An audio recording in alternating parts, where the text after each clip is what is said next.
What you're about to watch contains explicit language, adult themes, violence, and may not be suitable for viewers under 18. Viewer discretion is strongly advised.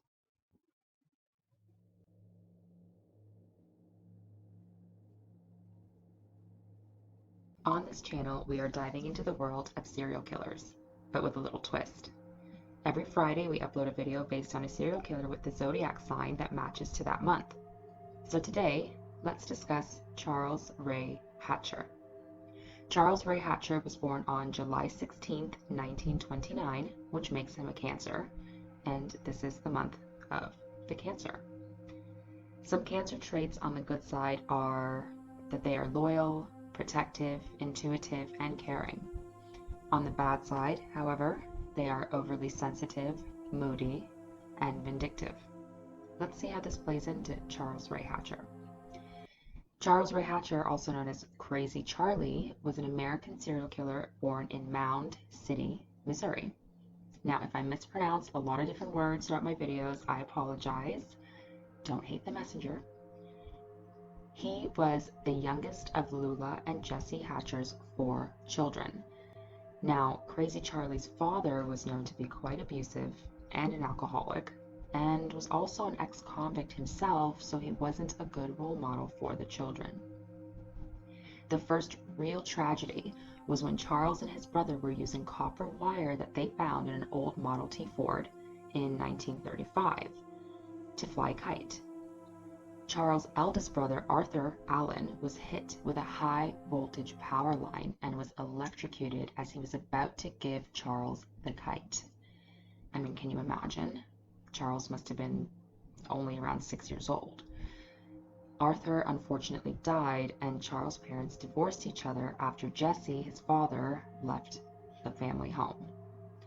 Charles moved to St. Joseph, which is about 34 kilometers away from Mound, with his mother in 1945 after she married her third husband. Now we're going to get into his crimes and his offenses. His first offense happened when he was around 18 years old in 1947. Charles was employed at Iowa, Missouri Walnut Company for 2 weeks in 1947 before he stole a logging truck. He was convicted of auto theft and received 2 years suspended sentence for his crime.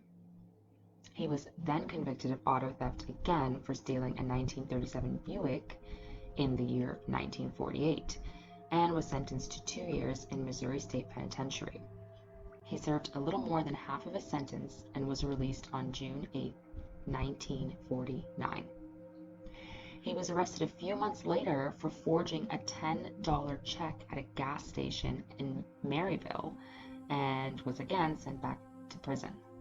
Now, the crazy part is he escaped the jail on March 18, 1951 and attempted to burglarize the place, but was caught and sent to prison for an extra 2 years added to his sentence. Charles was once again released from jail on July 14, 1954, after serving his time. It did not take him long to steal a 1951 Ford in Orick, which he received a 4 years sentence for in prison. He tried to escape from the Ray County Jail in Richmond and resulted in him receiving an extra 2 years added to the sentence he already had. He was released from prison on March 18, 1959.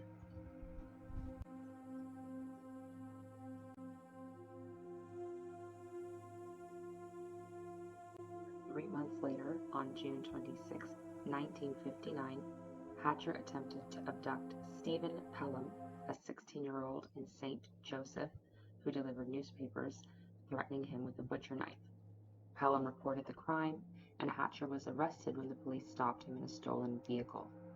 Hatcher was sentenced to 5 years in the Missouri State Penitentiary for the attempted abduction and auto theft under the Habitual Criminal Act. While Hatcher was waiting to be transported to prison, he unsuccessfully attempted to break out of the Buchanan County Jail, probably butchered that, no pun intended. When Hatcher arrived at the Missouri State Penitentiary, he claimed to be the most notorious criminal in northwest Missouri since Jesse James. And by the way, that seemed to have stuck with people because it did gain a little bit of infamy, saying that people did believe that he was more infamous than Jesse James. Now, on July 2nd, 1961, a 26-year-old inmate named Jerry Tharrington was found raped and stabbed to death on the floor of the prison kitchen loading dock. He had been repeatedly stabbed in the back. Hatcher was the only individual missing from the kitchen crew at the time of the murder. He was sent to solitary confinement for Tharrington's murder, but there was not enough evidence to convict him in court. While in solitary confinement for the murder, Hatcher wrote a note claiming that he needed psychiatric treatment. However, the prison psychologist felt that it was simply a scheme to get out of solitary and possibly out of prison early. Treatment was refused, and Hatcher was returned to the general population. His sentence was reduced to 3/4 the original time, and he was released on August 24th, 1963.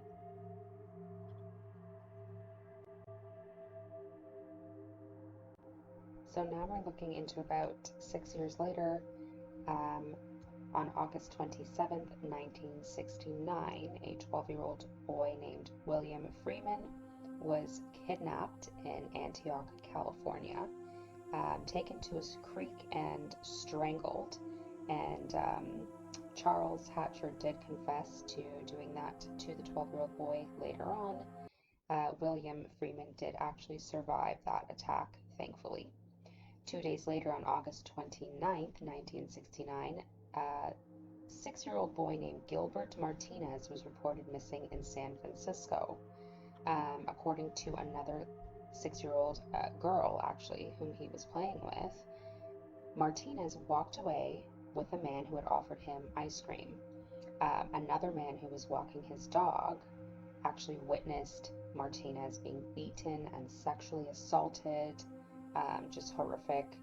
And so, of course, he called the police. The police arrived, and they arrested the assailant, who identified himself actually as Albert Ralph Price.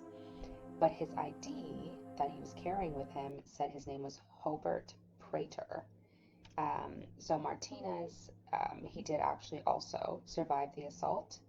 And obviously the FBI did more of an investigation and learned that this man with 2 names was actually Charles Ray Hatcher.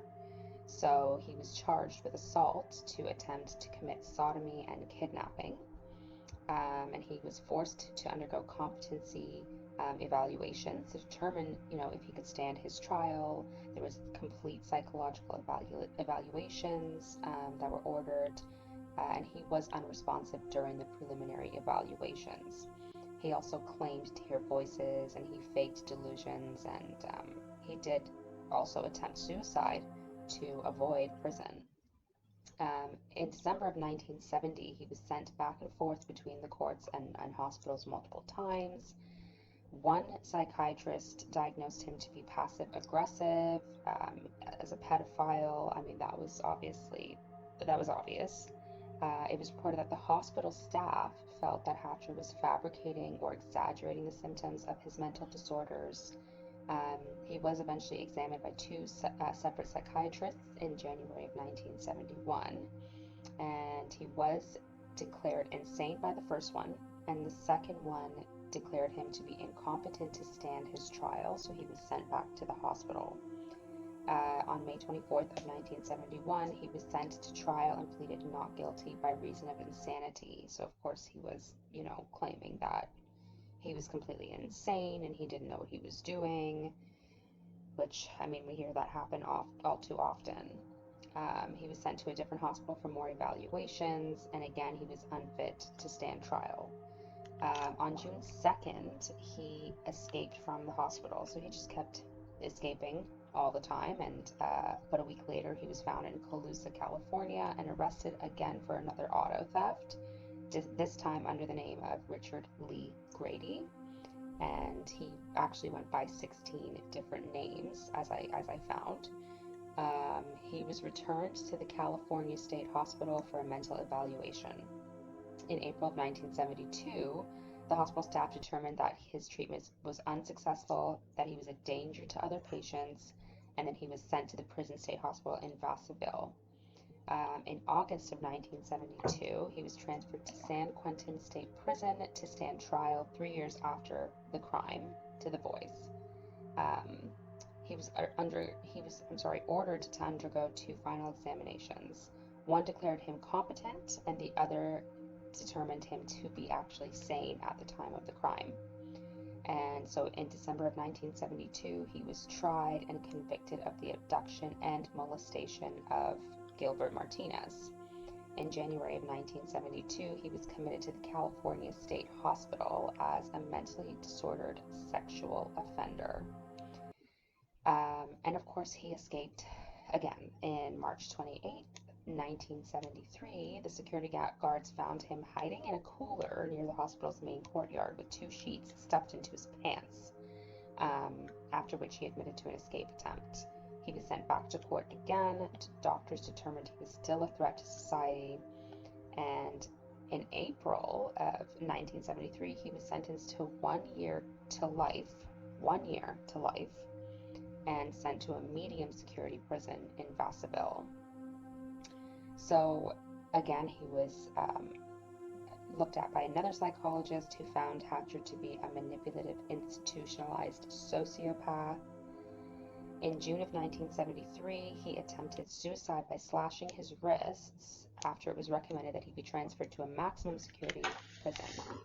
And again, a psychiatrist diagnosed him with paranoid schizophrenia, so he remained at Vassaville. In August of 1975, they actually the guards reported that he was, on good, that he was behaving really well in prison. So, and that was at his parole review. So then in June in 1976, they found that Hatcher had improved dramatically through his time in prison and set a parole date of December 25th, 1978. Hatcher received a modified parole date in 1977, and on May 20th, 1977, he was released to a halfway house in San Francisco, which is obviously a big mistake. So he just kind of kept, repeating his offenses. On September 4th, 1978, so literally a year later, he was arrested under the name of Richard Clark in Omaha, Nebraska, for sexually assaulting a 16-year-old boy, and he was sent to Douglas County Mental Hospital and released in January of 1979. They just kept releasing him. So then 5 months later, on May 3rd, 1979, he was arrested for assault and attempted murder after he tried to stab a 7-year-old boy named Thomas Morton. He was then sent to Norfolk Regional Center, which is a mental health facility, after the charges were dropped. In May of 1980, he was released from the facility but was sent back 2 months later for another assault. He escaped in September. On October 9th, 1980, he was arrested as Richard Clark again in Lincoln, Nebraska, for the attempted assault and sodomy of a 17-year-old boy. And then he was sent to another mental health facility and released after 21 days. On January 13th, 1981, he was arrested as Richard Clark again in Des Moines, Iowa, after a knife fight. He spent time in several mental health facilities and released to a Davenport Salvation Army shelter in April. So, I mean, he just kind of, they just kept failing. The system just kept failing over and over again. And it's just really sad to see these kinds of things happen. And, he was obviously very sick. And he was a pedophile, and they just kept thinking that he was okay to be released or to be staying in these, medium to low security, hospitals or wherever he was going, and he kept escaping. Also, not to mention that in 1978, May 26th, there was a 4-year-old boy named Eric Criskin who disappeared from downtown St. Joseph, Missouri. His body was later found along the Missouri River, and he had been sexually abused and died of suffocation. The police questioned over 100 possible suspects, including, quote, every known pervert in town, and couldn't find any of them. One of these these so-called perverts was Melvin Reynolds. He was a 25-year-old man with limited intelligence who had been sexually abused himself as a child and who had homosexual experiences as an adolescent. Now, Melvin Reynolds, he was agitated by the investigation, but he did cooperate and went through several interrogations over so many months, polygraph examinations, interrogation under hypnosis. In December of 1978, he was questioned with, I don't know how to pronounce this, but it was actually believed to be a truth serum at the time. And he did make some sort of a strange remark that intensified the police's suspicion. So 2 months later, in February 1979, the police brought the still cooperative Reynolds in for another round of interrogation. 14 hours of questions, promises, threats. And finally, Reynolds gave in and he said, I'll say I did, I'll say I did it if you want me to. So weeks following that, Reynolds embellished the confession with details that were fed to him, and it seemed deliberate. Maybe it wasn't, but it seemed like it was, and that was enough to convince him, to convince a prosecutor and to convince a jury to convict him of second-degree murder. He was sentenced to life, but 4 years later, he was released when, in fact, Mr. Charles Ray Hatcher, Crazy Charlie, confessed to 3 murders to an FBI agent, including that of 4-year-old Eric Criskin. So, I mean, that's just that says it all.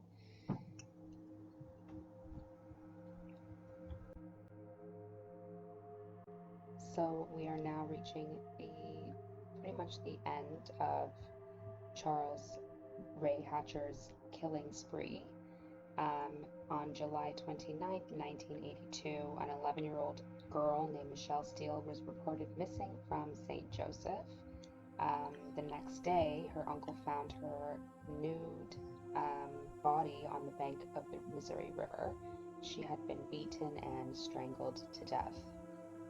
So, on July 30th, the next day, Charles was arrested for beating Michelle Steele to death. Again, she was 11 years old.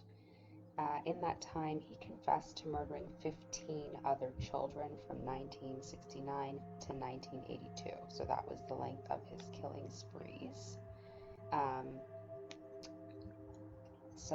He kidnapped his very first victim, William Freeman, 12 years old, in August 1969, if you remember, from Antioch, California. And that was one day before he was charged with child molestation. He had actually made a map that led searchers to find the remains of James Churchill in Rock Island Army Arsenal, which was near Davenport, Iowa.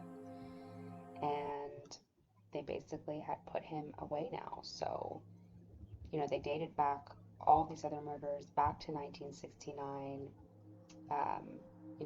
He did this crude map, leading them to the remains of people, and he was convicted of the Criskin homicide in 1983 and drew a term of life imprisonment with no parole for at least 50 years, facing his second Missouri conviction a year later for the murder of Michelle Steele.